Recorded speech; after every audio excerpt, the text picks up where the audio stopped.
Drama serial समझौता में आखिरकार वकार साहब ने भी असद और अलीजे को कह ही दिया कि अगर तुम इस घर से जाना चाहते हो तो तुम्हें इजाजत है, तुम जा सकते हो। उधर सरमत की मां जो कि इस बार सरमत की सिस्टर की शादी करना चाहती है। आने वाली किसकी मुकम्मल कहानी में आप सभी दोस्त देखेंगे। वकार साहिब जिन्हें इस बार बहुत ज्यादा गुस्सा आ जाता है क्योंकि नरगिस के ऊपर जिस तरह से जुल्म हो रहा है और घर का कोई भी फर्द जो कि नरगिस को माफी नहीं कर रहा, पहले दिन से लेकर आज तक उसके ऊपर जुल्म हो रहे हैं। इस बार वकार साहिब जो कि किसी की भी नहीं सुनते, साफ साफ अलीजे और असद को सुना देते हैं। कहते हैं कि तुम यहाँ से जाना चाहते हो तो तुम जा सकते हो। सभी लोगों के सामने यहाँ पर नरगिस और हुस्ना भुप्पो हैरान रह जाती हैं कि आज वकार को क्या हो गया है, इतना जज्बाती हो गया है। लेकिन असद जो कि इस बार बहुत ज्यादा मासूमाना अंदाज में अपने बाबा के पास चला जाता है और कहता है कि बाबा जान, अगर आपने मुझे और अलीजे को इस घर से बाहर निकालना ही था ना, तो इन सबके सामने तमाशा बनाने की कोई जरूरत नहीं थी, अकेले में मुझे कह सकते थे।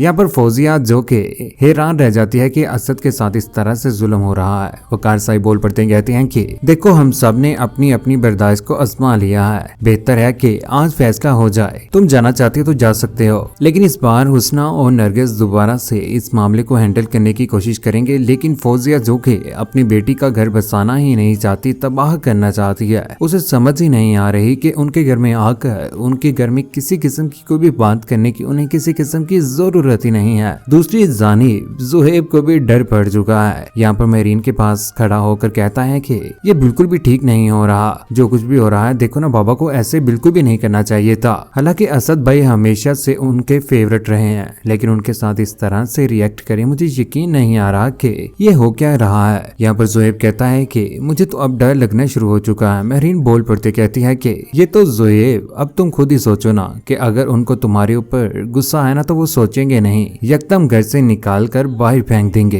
ये सारी की सारी बातें पीछे से नरगिस भी सुन रही होती है, हैरान रह जाती है कि शुक्र है इस बार जुहेब और मेरीन को भी समझ आ जाएगी कि घर में किस तरह से रहना है। दूसरी जानिब सरमत की मां जो कि इस बार रिश्ता करवाना चाहती है सरमत की बहन का, वो उसे फोर्स करती है कि अच्छे तरीके से तैयार होकर बैठ जाओ, तुम्हारे बाबा के दोस्त जवेद साहिब बहुत जल्द आने वाले हैं और वो चाहते हैं कि अपने बेटे का रिश्ता तुम्हारे साथ तय कर दें। सरमत की बहन कहती है कि मैं आपके ऊपर बोझ हूं ना, जो आपको इतनी जल्दी पड़ी हुई है कि अपने सर से उठाकर फेंकने की। आगे से उसकी माँ कहती है कि खुदा की कसम, बेटियां कभी भी अपने माँ बाप के ऊपर बोझ नहीं होती। ठीक है, मानती हूँ कि तुम्हारी सगी माँ नहीं हो, खुदा की कसम अपनी सगी औलाद से बढ़कर तुम दोनों को मैंने चाहा है और कभी भी मैं तुम्हारा बुरा नहीं सोच सकती। मैं तो यही चाहती हूँ कि तुम्हारे बाबा के हयात होते होते और मैं भी यही चाहती हूँ कि तुम्हारी शादी हो जाए और तुम्हारे हाथ प्ले कर दूं, इसी में तुम्हारी बेहतरी है। कल को पता नहीं कैसे मामला होने जाने हैं, क्योंकि सरमत की शादी हो गई तो उसके बाद मामला डिस्टर्ब भी हो सकते हैं। लेकिन असद अलीजे के साथ मिलकर बिल्कुल भी ठीक नहीं कर रहा,